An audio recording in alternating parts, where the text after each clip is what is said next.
Привет! Сегодня мне бы хотелось поговорить о ками. Ками– это духи, явления или святые силы, которые почитаются в синтоизме. Стоит подчеркнуть, что синтоизм– это традиционная религия Японии, основанная на анимистических верованиях древних японцев. Сразу укажу, что анимизм– это вера в существование души и духа, вера в одушевленность всей природы. Ками могут быть элементами ландшафта, силами природы, а также существами, качествами, которые выражают существа. Они также могут быть духами почитаемых умерших людей. Также можно еще сказать так, что ками– это объект веры и благоговения. Многие ками считаются древними предками целых кланов. Некоторые предки становились ками после смерти, если они были способны воплотить ценности и добродетели ками в жизни. В синтоизме ками не отделены от природы, но принадлежат природе, обладают положительными, отрицательными, добрыми и злыми характеристиками.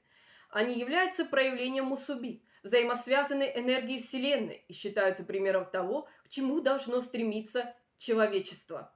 Считается, что ками, скрытые от этого мира, обитают в дополнительном существовании, которое отражает наше собственное шинкай, мир ками. Быть в гармонии с внушающими благоговейный трепет аспектами природы значит осознавать канагара но мичи, путь ками.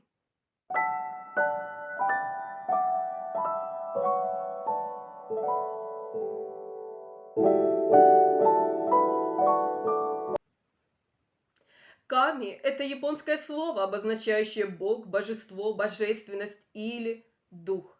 Оно используется для описания разума, бога, высшего существа, принципа и всего, чему поклоняются.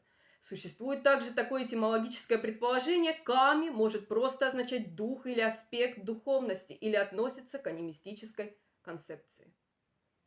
Мотори Наринага дал определение ками: любое существо, обладающее каким-либо выдающимся качеством, выходящим за рамки обычного и внушающим благоговейный трепет, именуется ками.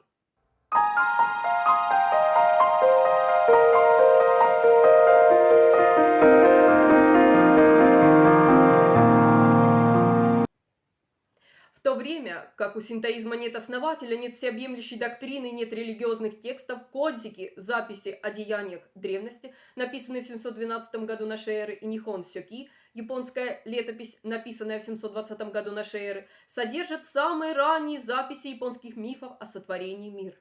Кодзики также включают описание различных ками. Существовало 5 определяющих характеристик ками. Первое. У ками два разума. Они могут воспитывать и любить, когда их уважают, или они могут вызвать разрушение и дисгармонию, если их игнорировать. Ками нужно умиротворить, чтобы завоевать их благосклонность и избежать их гнева. Ками обладает двумя душами, одной нежной, а другой напористой. Плюс у ками есть две дополнительные души, которые скрыты: одна счастливая и одна таинственная. Вторая. Ками невидимы для человечества. Они населяют священные места, природные явления или вселяются в людей во время ритуалов, которые просят их благословения. Третье. Они мобильные, посещают свои места поклонения, которых может быть несколько, но никогда не остаются навсегда. Четвертое. Существует много различных разновидностей ками. В кодзике перечислено 300 различных классификаций ками, и все они имеют разные функции. Бывают ками ветра, ками дорог и так далее. Пятое. Наконец, у всех ками есть разные обязанности по отношению к окружающим их людям. Точно так же, как люди обязаны делать ками счастливыми, ками должны выполнять определенную функцию объекта, места или идей, в которых они обитают. Ками, их присутствие в японской жизни остается постоянным.